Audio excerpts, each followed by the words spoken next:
welcome to another episode of the Mind Management Mentors podcast.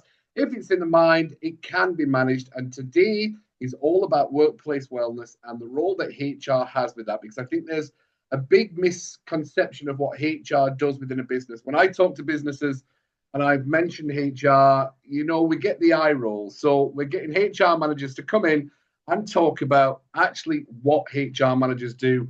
And this one's going to be a really powerful episode because it's going to be the cost of retention, which a lot of the times when we're talking about the heart and the feeling of a business, a lot of people say, but there's no cost on that. Where's my return on investment? Well, actually, today's podcast is all about return on investment on the cost of low retention, which businesses are genuinely struggling with right now.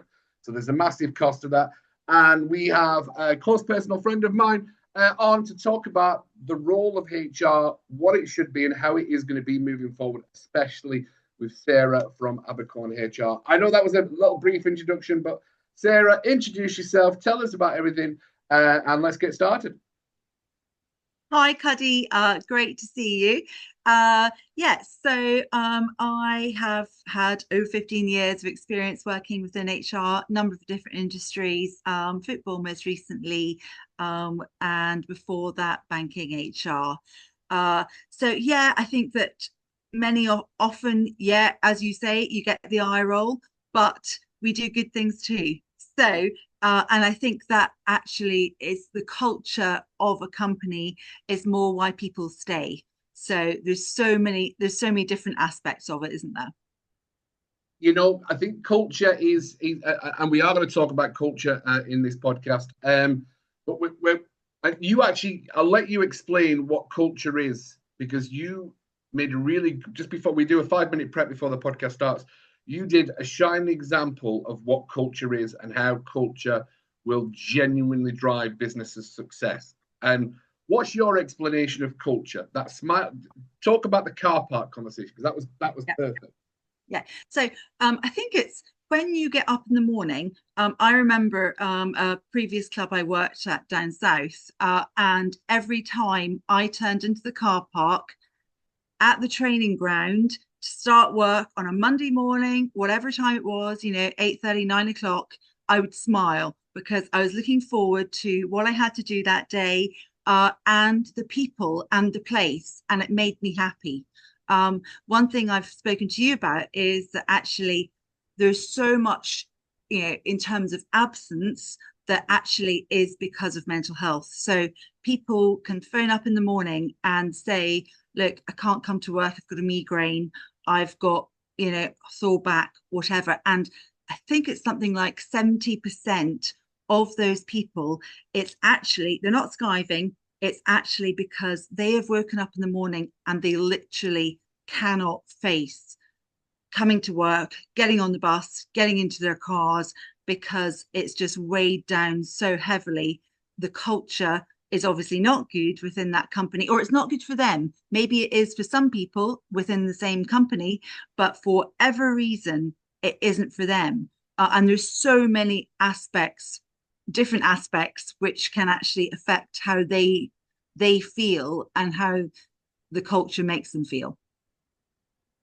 I think that is such a simple way of looking at it, because if you're sat in the car, because you worked, and I never even thought about this and I don't know why, it's a strange thing that I kind of missed, but of course football teams would have a HR, human resources. The biggest part of the football team is the humans within the football team and industry.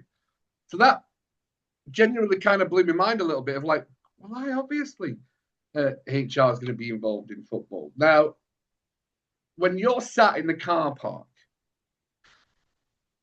do businesses and do good business owners, now I've spoke to a couple of people down south, but we say down south, over the border, because we're in Scotland, and it kind of feels like a lot of the bigger corporations are now really understanding the power of culture and climate within business structures. Would you agree?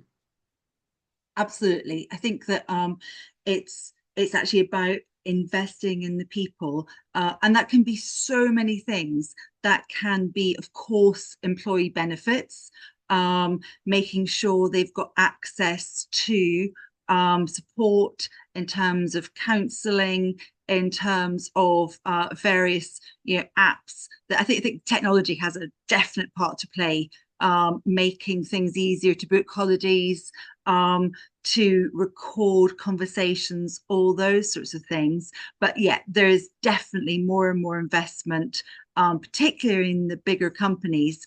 But also, I think more smaller companies are actually recognizing it as well. That I think one stat says it's round about, I think 70% of people leave because of their line manager. Now, that's an alarming statistic, but often true. And actually, if so one thing, particularly focusing on that, is that people are promoted to the line manager to be a line manager because they're very, very good at their job. Great. However, does that mean that they're necessarily going to be good at managing a team and knowing how to speak to that team?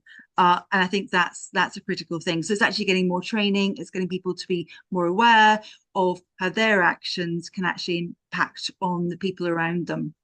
Yeah, there's a very That's old. my thought anyway. Yeah, no, it's a great thought, and I always remember.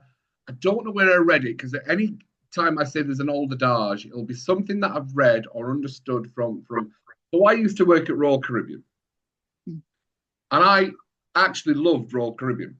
Can I check, is that Caribbean or Caribbean? Oh, that's because Sorry. it's because I lived in America for a while. So Royal Caribbean, not Caribbean. When I was on the ships, it was Caribbean. Now I'm at home, Caribbean. Thank you very much. Well done. Apologies. Had to pick you up there. I was an atrocious manager, in all fairness, when I first, because I got promoted because I was excellent at being the personality in the ship and trying to do everything and learning. And I actually was an atrocious manager when I first stepped up. But Royal Caribbean actually invested the time. Cuddy, we really think you're going to be able to move into cruise director, but you're lacking in these kind of skills of how to manage people. I'm like, do you know what? Managing people is one of the hardest things until you learn how to do it. And then there's so many great things and techniques that I now work with businesses to show people how to manage their staff. But the old adage was people don't leave companies, they leave bad management. Yeah, absolutely. It's so true. It's so true. Yeah. I mean, I still speak so highly of Royal Caribbean, but I did leave Royal Caribbean because I just didn't get aligned with what was happening at a certain point. But to be fair, Royal Caribbean was fantastic. And I have to say that it's a great place for people to work. Yeah, you'll have had so many, even if however it ended, you'll have had so many amazing experiences and actual memories of that. How long were you there for, Cuddy? I can't remember. 13 years. Yeah, huge time. Yeah. 13 years. Started off as crew staff, got to activities manager, then got to cruise director, which was a massive job, massive business. And I actually always got on really well with HR. Genuinely always got on with HR. We're not all bad. No, genuinely, I used to. I learned that HR was there to support us as well as the staff and kind of support. Yeah, they were like, you're going to have to do this with this person. That is so much. Back to want you. Yeah. I think that can be some people's misconception that in fact HR is there purely for the management and the owners of the business. That's so not true.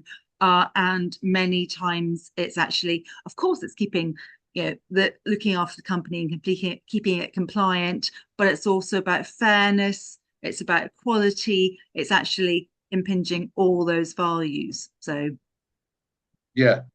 So when we're talking about Abercorn HR, we're talking about the cost of retention, low retention. And I know businesses like, oh, it's 6 months, I'm gonna have a turnaround of staff. I know for a fact I'm gonna have a turnaround of staff.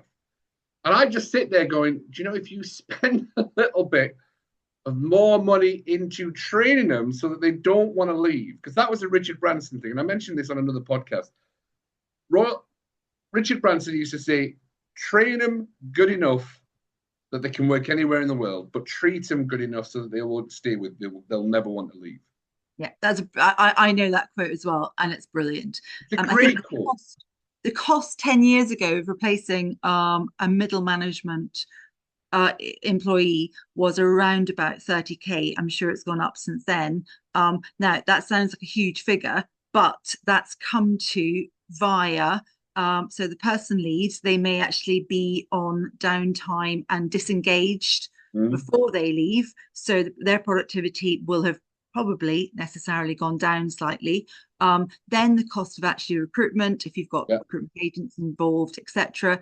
Then the amount of time that line management and HR will then spend on job specs, maybe redefining the role slightly, and of course interviewing. And then you go on to actually the cost of training and the fact that the new person will not be up to speed for, it's going to be 2-3 months, depending upon the role, of course. But if it's a slightly complicated role, there's going to be a grace period where they won't be properly actually, embedded in the role, if you like, and adding true value. So that cost probably, 10 years ago has probably gone up to 40-50 grand for that level of hire. So, and I'll actually back that up. There's a statistic now that says, because we work with businesses and we're trained in helping high level managers and senior leaders to understand menopause.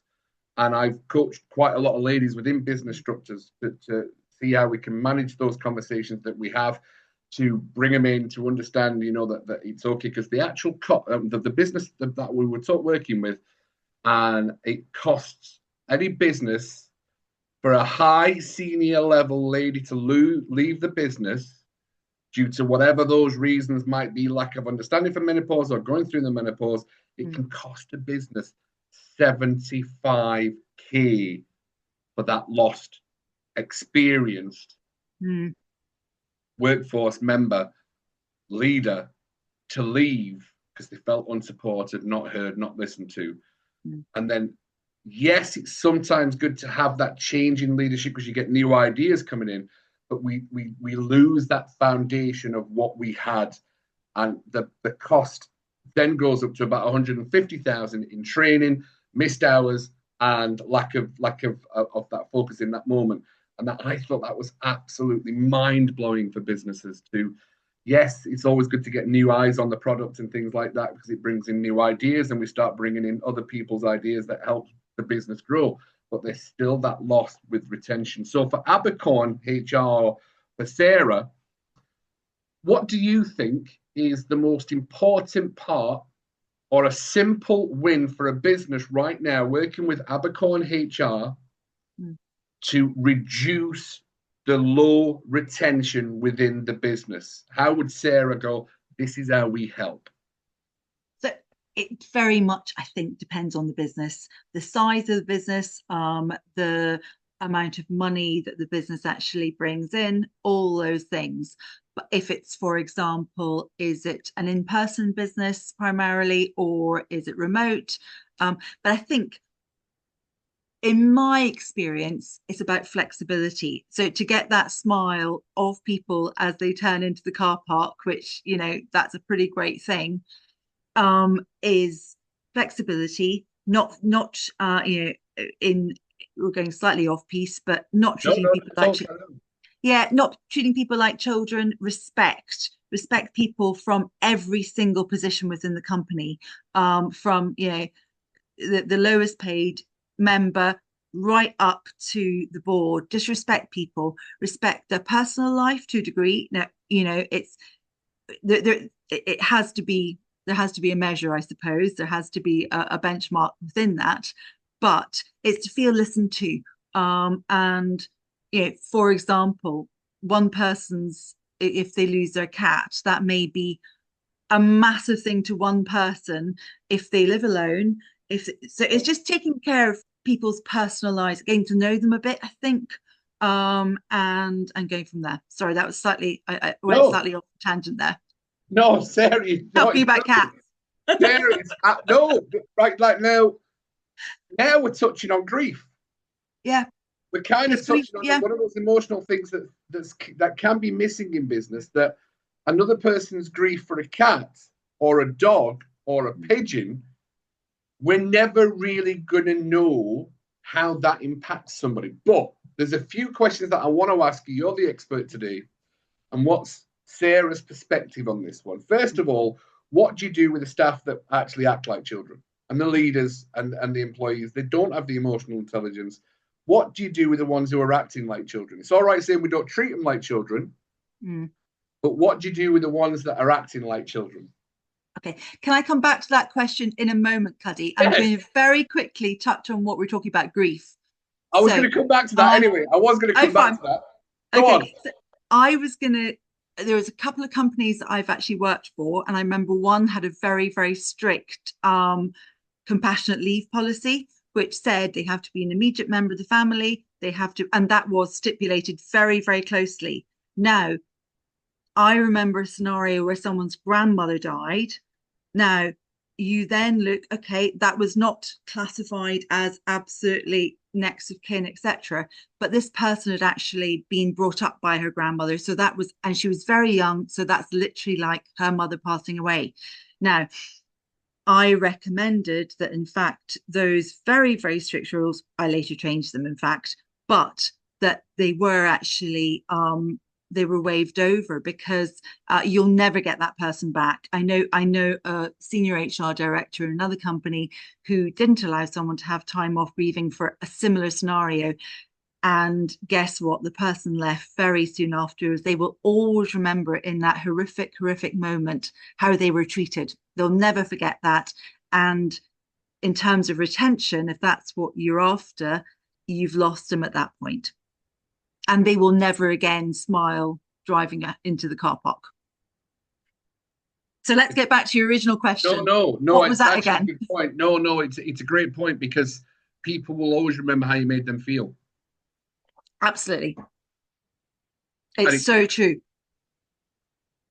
And I think that's the misconnect between the HR belief system of what a lot of people think about HR, because there is sometimes, and I don't know if it's like the larger corporate, and I might be wrong. If anyone wants to comment and say, no, you're actually wrong. I think it's funny, because the people that I'm working with in the businesses that I'm working with totally get it, especially that mindset. But what is it that some of the different kind of HR managers are like, look, these are the rules, these are what we have to stick to, and these is what's fair? Because I'm not one of those kind of people. I'm a gray area kind of person. I always have been. When I was a staff leader or a manager, I was not black and white. I was always gray. Whenever I felt like I was being black and white, I felt like I was devoid of emotion and emotional intelligence. But the black and white does keep it fair. To be fair, it does. So how has that variance happened, especially when it comes to, if someone's lost their dog and their only companion in their life is their dog. And I lost my cat years ago, and it was absolutely soul-breaking. But when you're sat there in front of a HR manager that's never had a dog, never had a cat, there's no grey area, is there? And a business is trying to take away the grey area, so it's like, look, this is black and white, open transparency. How does Abercorn HR go, hang on a minute, let's have a look at the greys of the black and the white? Yeah, so I advise small businesses without actually internal HR advisor employee, and I think that at that stage you just have to have flexibility. I think it's absolutely essential that you have policies and procedures in place, but that with a caveat is put in there that actually line manager, HR manager discretion is you maintain that ability. So you asked earlier about good employees and people who might somewhat bend the rules and maybe have too many absences and numerous different things, but it's actually knowing your staff and knowing when they're really, really great staff and they're not bending the rules, they're actually sincere. So in terms of policies, procedures, yes, absolutely have them there black and white, but it has to have discretion, and that can be, it can be a few people who actually have that gift. So one bad line manager or very black and white line manager doesn't necessarily have the final say so of saying, no, you absolutely can't do this, because it actually, as you say, it makes human sense. Yeah. It's the last couple of HR managers that I've had, I think they are heading towards the grey instead of heading towards the dark. There is that difference in mindset towards those kind of things. But is it because you understand the cost of low retention? You understand the cost of that lack of feeling within stuff? Because feelings are not facts, to be fair. Yeah. And that's because the other side of the story is, how do you stop the ones that use this grey area as an excuse? I know that's what business would think, because to be fair, that's what I think. And sometimes mental health is used as an excuse. You kind of mentioned it before. Someone will say, I've got a migraine or a bad back, but actually they probably are struggling with their mental health, but no one will talk about it. So how do you, or from a HR perspective, how do you help businesses understand the difference between an excuse or getting to the bottom of the excuse so they can start working forward to make sure that that doesn't happen? So I suppose it's having the actual infrastructure in place in the first in the first place, to actually try and identify those problems, and having that relationship. Now, I think it's probably quite easy to tell if someone, maybe I say that, maybe it's not, but in my experience, to tell if someone is actually genuine, and is a hard worker and is, a good employee. That's slightly black and white. No one's entirely good employee. No one's. We all have our moments, but slightly generalist. You have that feeling. You have, especially if they've been there for a number of years. Is there change behavior? And it's asking the question: is there something? Is there something happening? Are you okay? And hopefully having some safe spaces to actually find out. Yeah. I think it's a fascinating conversation, Sarah. I genuinely do. So coming back to that workplace, I've been, I don't know, I've got another podcast coming up talking about high performance. And I actually know a business that let a high performer go because the high performer in the business, and I think this is a really cool way. I would class myself as a high performer. And when I see things not getting done the way that things should be getting done that would make it better for everybody, then I do have the tendency to speak up and go, hang on a minute. Is there a better way of looking at this? But my communication sometimes not always the best. And then the high performers become the negative ones. And I know that happens an awful lot. But is it not a better way of looking if the what is it when the high performers are actually in there? And I know you'll have worked with high performers, Sarah, within business structures and stuff like that. Why is it certain businesses allow the underperformers to carry on existing within the business structure? Is that a good question, Sarah? Yeah, it is a good question, and there's so many answers. Some of it is employment law. That's what I want. That's kind of what I wanted to touch on. Is what is the employment law then on that? Yeah, so the employment law side is that if someone has been there for, it's currently over 2 years. It's actually 1 year, 11 months, including holidays, but we won't get too technical. Sorry, that was a bit HRy. But then as soon as that, then suddenly it's far more difficult to dismiss them. Now, I think you have to look at every other option before that even becomes to be a conversation. And if someone can be coached, if someone can be re-engaged, and actually how you re-engage them. And there's so many ways that is possible by actually working with businesses, working with teams, and working with leaders.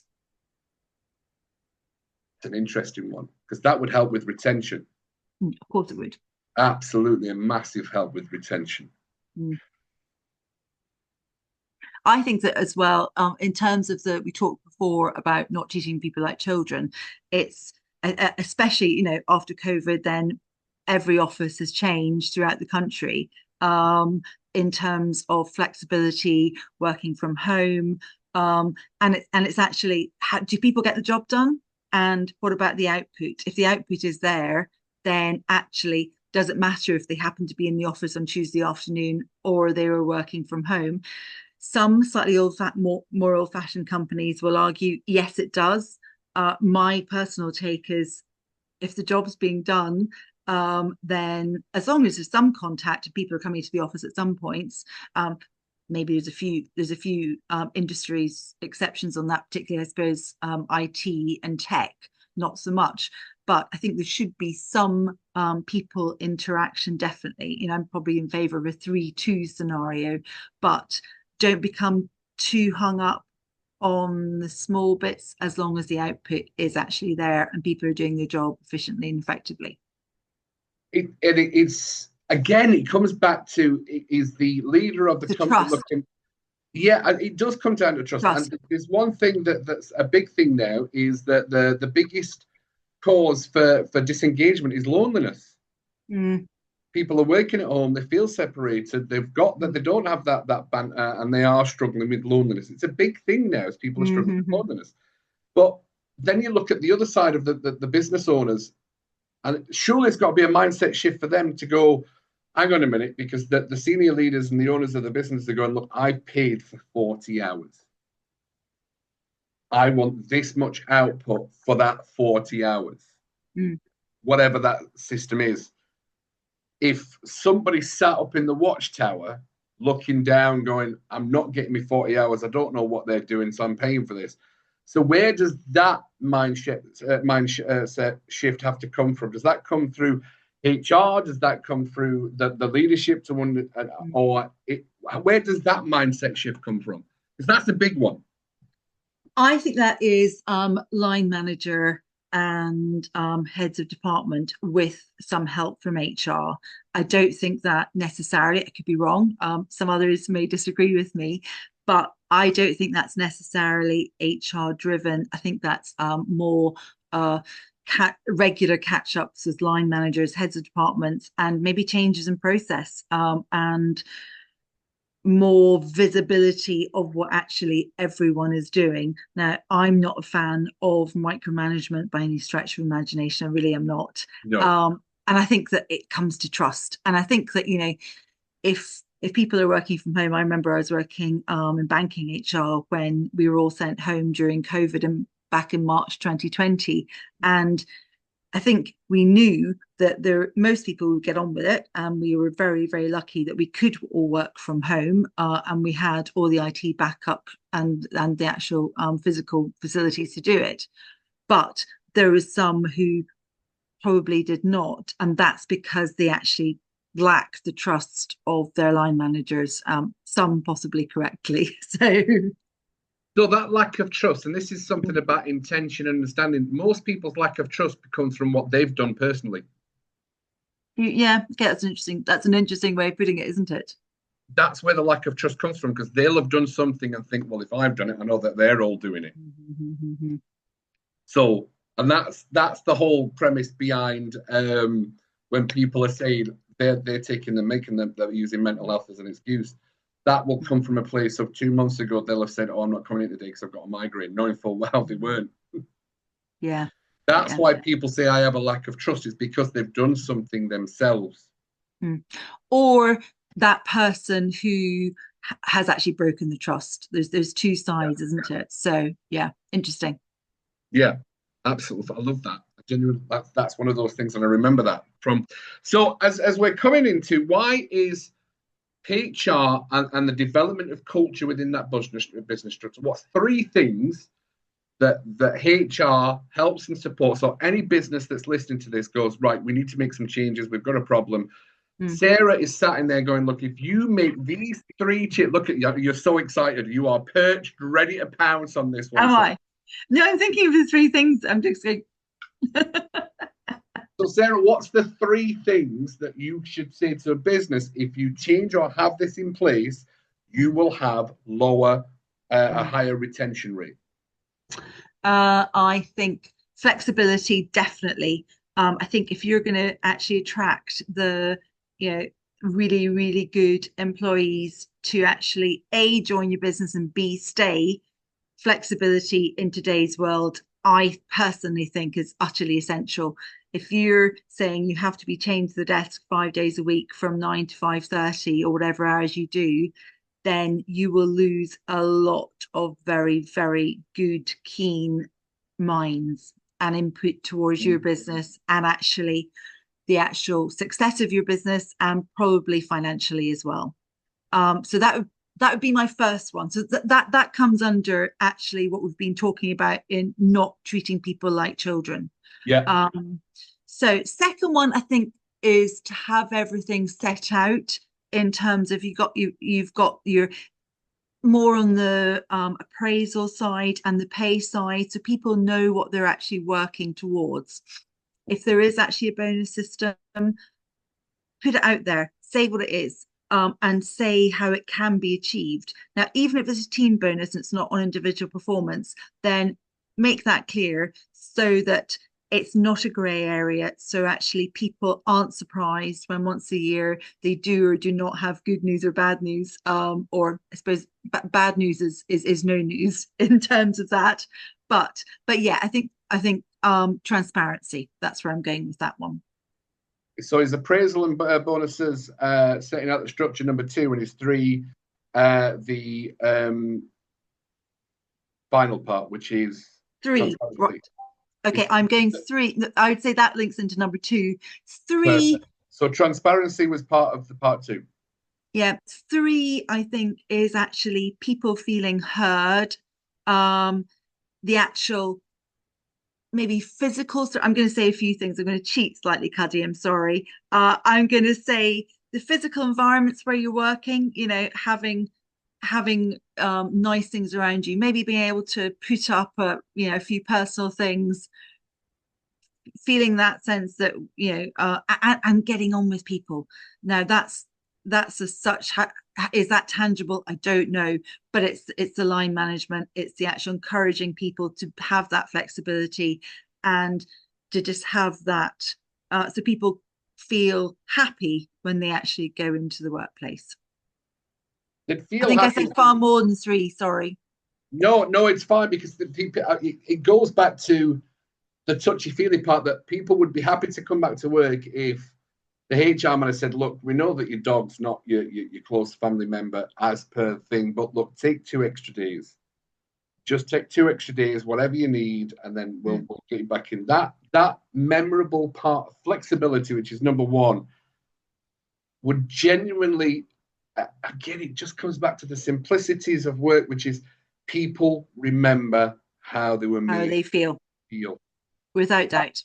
That is the number 1, making people feel all those things. And it's such a powerful concept. Is there anything else you want to share, Sarah, that you genuinely want to put into the world? Are there any businesses that think we need Sarah? What is it you want to put to the world?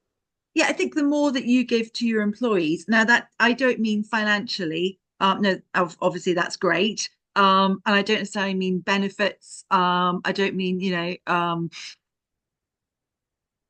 necessarily bonuses even, but the more you actually have all those soft sides, then the more you'll get for your employees, and they will actually think, oh, you know what, I'll finish that report, I'll do that on a Tuesday evening at 7 o'clock, but I actually want to finish that bit of work, I want to give back more.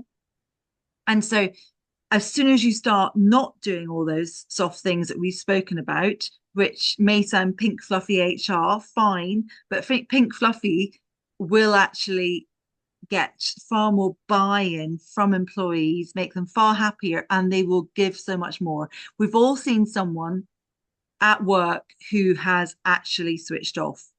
Their body is in the building, in the building, but they're doing the bare minimum, and yes, they're doing tasks they're asked to, they're not being rude to people, but they're not giving that extra.